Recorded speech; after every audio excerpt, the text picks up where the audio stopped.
নাহমাদুহু ওয়া নুসাল্লি আলা রাসূলিহিল কারীম আম্মা বাদ। আজকে আমাদের আলোচ্য বিষয় হলো হ্যামস্টার কম্বাট কয়েন বা বিটকয়েন সম্পর্কে, যেগুলো ক্রিপ্টোকারেন্সির অন্তর্ভুক্ত। অন্য ভাষায় বলা হয় ইলেকট্রনিক কারেন্সি অথবা ভার্চুয়াল মুদ্রা। এগুলো লেনদেনের হুকুম কি? তো প্রথমেই আমরা জানব এই যে কয়েনগুলো আমাদের কাছে আসতেছে কিসের বিনিময়ে আসতেছে। যেমন ধরুন হ্যামস্টার কম্বাট কয়েন আসার জন্য আপনাকে টেলিগ্রাম থেকে একটি অ্যাপ নামাতে হয়। হ্যামস্টার কম্বাট নামে একটি অ্যাপ আছে, যেটা বর্তমানে সবারই জানা। অ্যাপ নামানোর পরে আপনি অ্যাকাউন্ট খোলার পরে বিভিন্ন ক্লিক করতে হয়। এই ক্লিকের মাধ্যমে আপনার কয়েন জমা হতে থাকে। আরও বিভিন্ন প্রোগ্রাম আছে, তাদের যে ইউটিউব চ্যানেল আছে, এই ইউটিউব চ্যানেলে ঢুকলে আপনার কয়েন আসে। এটা একটা গেমের মতো খেলা, অথচ আমরা জানি খেলাকে পেশা হিসাবে গ্রহণ করা, খেলার বিনিময়ে গ্রহণ করা, এটা শরীয়ত অনুমোদন করে না। দ্বিতীয় বিষয় হলো, আমরা জানি মুদ্রার বিনিময়ে নেওয়া, মুদ্রার বেচা কিনা এটা জায়েজ আছে, যেহেতু মুদ্রা যেহেতু মাল। এখন আসলেই ক্রিপ্টোকারেন্সি বলেন, ভার্চুয়াল মুদ্রা অথবা ইলেকট্রনিক যে কারেন্সি আছে যেগুলো অনলাইন ভিত্তিক, অথবা বিটকয়েন বা বর্তমানে হ্যামস্টার কম্বাট কয়েন, এগুলো আসলে মুদ্রা কিনা সেটা আমরা আগে যাচাই করব। তো আমরা জানি মুদ্রার মধ্যে বিশেষ কিছু বৈশিষ্ট্য আছে, যে কারণে মুদ্রাকে মাল হিসেবে স্বীকৃতি দেওয়া হয়। প্রথম বৈশিষ্ট্য হলো, এই মুদ্রাটা যে দেশের মুদ্রা ওই দেশের সকলের কাছে এটা গ্রহণযোগ্য হওয়া, মানে বিনিময়যোগ্য হওয়া। আপনি এই মুদ্রার মাধ্যমে যে কোনো জিনিস কিনতে পারবেন। দোকানদারকে দিলে দোকানদার ফিরিয়ে দিবে না, ফিরিয়ে দেওয়ার অধিকার থাকবে না তার। অপরদিকে আমরা যদি ক্রিপ্টোকারেন্সি, বিটকয়েন, হ্যামস্টার কম্বাট কয়েনের দিকে তাকাই, হ্যামস্টার কম্বাট কয়েন তো এখনও ওয়েবসাইটেই অনলাইনে এখনও স্বীকৃতি পায় নাই। পাওয়ার আশায় 26 তারিখে নাকি দিবে, এমন গুঞ্জন শোনা যাইতেছে। তো প্রথম যে বৈশিষ্ট্য মুদ্রার, এই মুদ্রার বৈশিষ্ট্যটা ক্রিপ্টোকারেন্সি, বিটকয়েন, হ্যামস্টার কম্বাট কয়েনে পাওয়া যায় না। এটা এই দেশের, বিশেষ করে বাংলাদেশের সবার কাছে গ্রহণযোগ্য নয়, অনেকেই চিনেই না। আর এটার বিনিময়ে আপনি যে কোনো দোকানে গেলে গ্রহণ করবে না। বিশেষ কিছু ওয়েবসাইট আছে, তারা হয়তো গ্রহণ করতে পারে বিশেষ শর্ত সাপেক্ষে। মুদ্রার দ্বিতীয় বৈশিষ্ট্য হলো, এই মুদ্রা বিভিন্ন পণ্যের মূল্য নির্ধারক হবে। এই মূল্যের মাধ্যমে ওই দেশের যে সমস্ত পণ্য আছে ওই সমস্ত পণ্যের মূল্য নির্ধারণ করা হবে।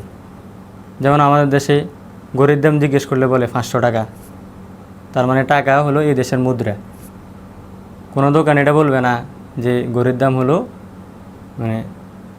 500 বিটকয়েন অথবা 500 হ্যামস্টার কম্বাট কয়েন। মুদ্রার 3 নম্বর বৈশিষ্ট্য হলো, এই মুদ্রাটা সরকারিভাবে স্বীকৃত হওয়া, তথা আল ব্যাংকুল মার্কাজি, কেন্দ্রীয় ব্যাংক থেকে এটা প্রকাশিত হওয়া। কারণ কি, কেন্দ্রীয় ব্যাংক যদি এই মুদ্রার দায়িত্ব নেয়, তাহলে অনেক সমস্যা থেকে মানুষ রেহাই পাবে। কোনো সময় যদি উধাও হয়ে যাওয়ার সম্ভাবনা থাকে, তখন মানুষ সরকারকে ধরতে পারবে। কিন্তু অনলাইন ভিত্তিক যে সমস্ত কয়েন আছে, সেগুলো সরকারিভাবে স্বীকৃত না, এই কারণে সেটা মুদ্রা হিসেবে গ্রহণযোগ্য না। 4 নম্বর বৈশিষ্ট্য হলো,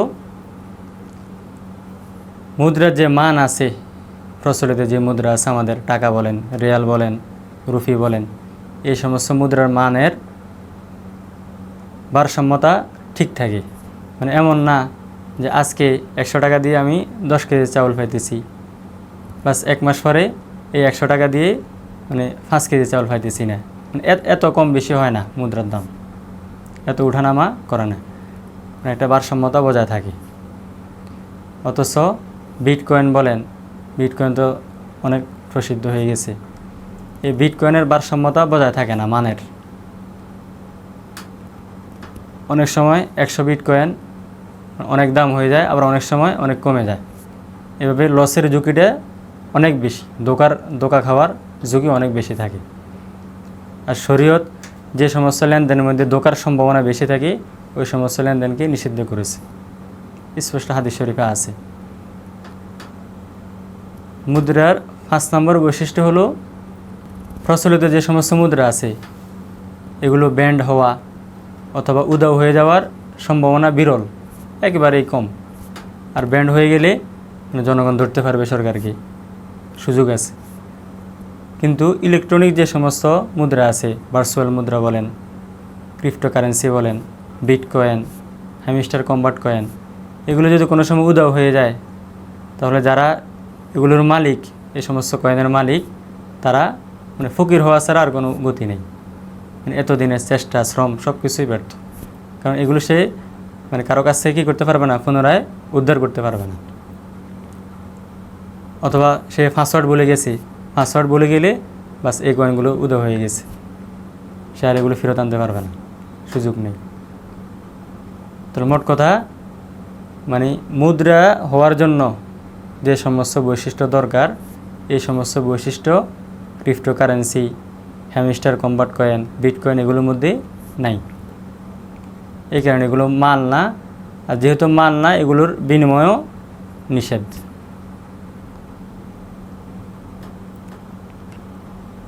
তৃতীয় বিষয় হলো, যদি ধরেও নেই যে কোনো রাষ্ট্র বিটকয়েনকে রাষ্ট্রীয় স্বীকৃতি দিছে, তাহলেও কিছু বিষয় যদি লক্ষ্য রাখা হয় তাহলে জায়েজ হবে, অন্যথায় তাও জায়েজ হবে না।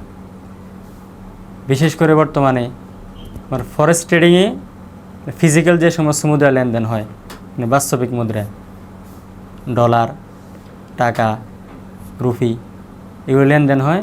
কিন্তু ফরেক্স ট্রেডিংয়ে অনলাইন ভিত্তিক হওয়ার কারণে অনেক সমস্যা পাওয়া যায়, শরীয়তে অনেক নিষিদ্ধ বিষয় পাওয়া যায়, যে কারণে সেগুলোকেও মুফতিয়ানে কেরাম নাজায়েজ বলেন।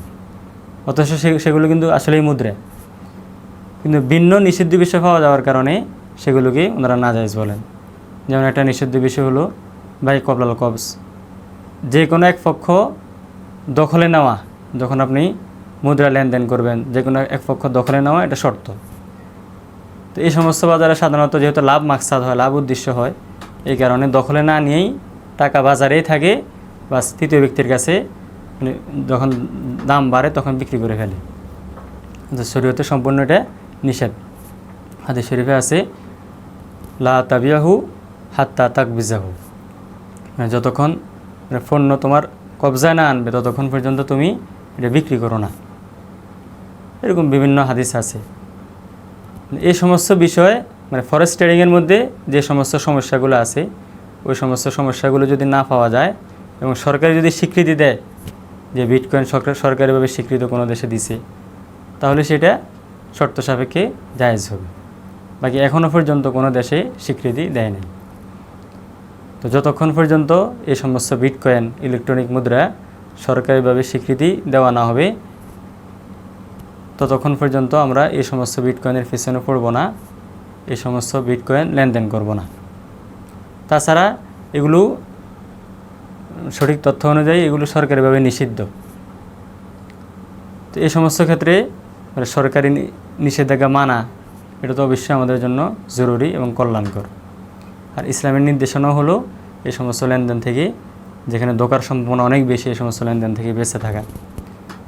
তো আল্লাহ রাব্বুল আলামিন আমাদেরকে ক্রিপ্টোকারেন্সি মানে বর্তমানে যেটা 26 তারিখে আসতেছে আমরা শুনতেছি কি বিনিময় দিবে, মানে হ্যামস্টার কম্বাট কয়েনের বিনিময় দিবে, ডলারের মাধ্যমে তারা অনেক লাভবান হবে। এই সমস্ত অবৈধ পন্থায় লাভবান হওয়া থেকে আল্লাহ তাআলা আমাদেরকে হেফাজত করুন। ওয়া আখিরু দাওয়ানা আলহামদুলিল্লাহি রাব্বিল আলামিন।